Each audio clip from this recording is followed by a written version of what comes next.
Hi and welcome to the third video on solving simultaneous equations.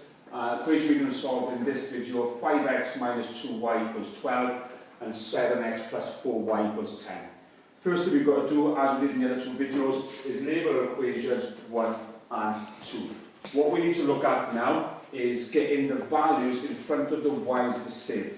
Now, to get the values in front of the y's the same, we need to multiply by the lowest common multiple. We've got a 2y and a 4y. Now, the lowest number they multiply into is 4. A number of times people may find it be 8. You get exactly the same answer, but we're always trying to keep the numbers small, make them more manageable.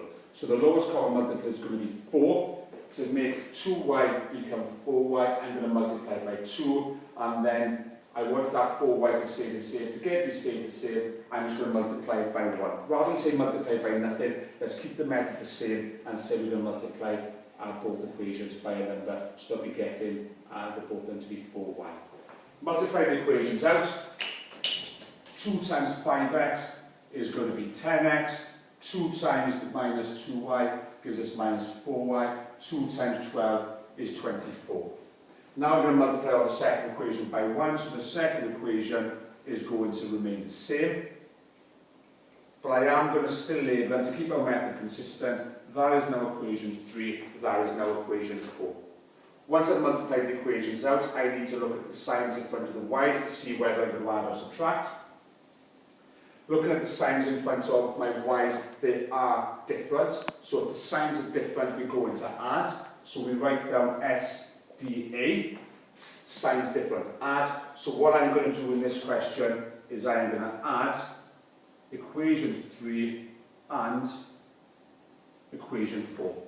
So adding equation 3 and equation 4 together, 10x plus 7x is going to be 17x, minus 4y plus 4y, well they're going to cancel, so we've got rid of our y's, and then we've got 24 plus 10 is going to be 34.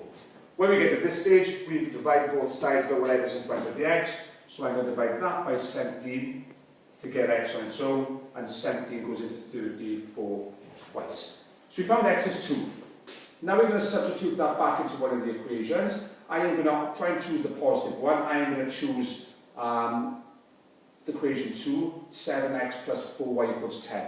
So I'm going to substitute x, sub x into equation 2. Don't forget to rewrite out that equation so you know what we're dealing with. So that is 7x plus 4y equals 10. We have just found out that x is going to be 2, so I can substitute that in. 7 times 2 plus 4y equals 10. Same method as we used in the other two videos. 7 times 2 is 14 plus 4y equals 10. I now want to get that 4y on its own, so the 14 becomes negative, so that is now 10 minus 14. So we are going to have some negative numbers to deal with here. 10 minus 14 is minus 4. When we get to this stage, divide both sides by whatever is in front of the y. So I'm going to divide that by 4 and that by 4. Be careful, because what we've got is a minus 4 divided by a 4, a minus and a plus. So the answer for this one is going to be minus 1. So solution to this one, y equals minus 1 and x equals 2. Now, I have said avoid using the equations where there's negative. What I am going to show you is I'm going to wipe this off now, and I am going to show you it is possible with the negative sign, but it does make it a little bit trickier to do so. So we are now going to show you it's exactly the same answer, but I am now going to show you what would happen if I would sub x into equation 1. Same method, write out the equation, 5x minus 2y equals 12. We know that x is equal to 2, so it's 5 times 2 minus 2y equals 12. I know 5 times 2 is 10, minus 2y equals 12. Now, when people use an equation in the negative, this is a classic mistake that we see. They take the 10 over and they make it a negative. 12 take away 10, but what they do is they forget about the sign there. There is still a negative sign. That minus 2y is still minus 2y, so we've got to put it in.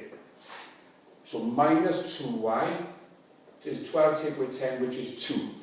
We've got to divide by whatever's in front of the y. What's in front of the y is a minus 2, so I've got to divide both sides by minus 2. So they cancel out. 2 divided by minus 2 is going to be minus 1. So it's exactly the same answer. But the main area is people forget about that minus there, and they would have had an answer of 1, which would have then been incorrect, would have lost you marks. Okay? Thank you.